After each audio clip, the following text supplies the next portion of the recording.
Hi friends, നമുക്കിന്നൊരു കടല തോരൻ വെച്ച് നോക്കിയാലോ. അതിന് വേണ്ടിയിട്ട് കാക്കിലെ കടലയാണ് ഞാൻ എടുത്തിരിക്കുന്നത്. അത് ഒരു വൈകുന്നേരം കുതിർക്കാൻ വെച്ചിട്ടുണ്ടായിരുന്നു. ഒരു 6-7 മണിക്കൂർ കുതിർക്കണം. എന്നിട്ട് അത് കഴുകി വൃത്തിയാക്കി കുക്കറിലേക്ക് ഇട്ട് ആവശ്യത്തിന് മഞ്ഞൾപ്പൊടിയും കറിവേപ്പിലയും ഒരു കറുവാപ്പട്ടയും ആവശ്യത്തിന് ഉപ്പും കൂടി ഇട്ട് നമുക്കിത് വേവിച്ച് വെക്കാം. ഒരു 5-6 വിസിൽ അടിച്ച് നമുക്കിത് നന്നായിട്ട് വേവിച്ചെടുക്കാം.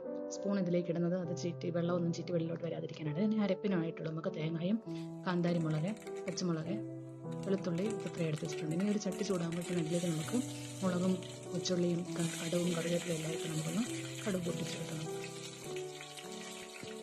അത് മൂത്ത് വരുമ്പോഴത്തേനും അതിലേക്ക് നമ്മൾ അരച്ച് വെച്ചിരിക്കുന്ന അരപ്പ്, തേങ്ങയും പച്ചും കാന്താരി അവിടെ എടുത്തിരിക്കുന്നത്, വെളുത്തുള്ളിയും മഞ്ഞൾപ്പൊടി ഇതെല്ലാം കൂടെ അരച്ചിട്ട് അത് അതിലേക്ക് ചേർക്കുക. അതിനുശേഷം കടലയും കൂടെ അതിലേക്ക് ചേർത്ത് നന്നായി ചിക്കി തോർത്തിയെടുക്കുക.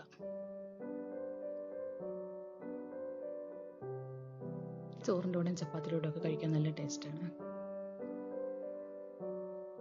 കടലത്തോരൻ ഇനിയിപ്പോൾ അടച്ച് വെച്ചത് വേവിക്കണം.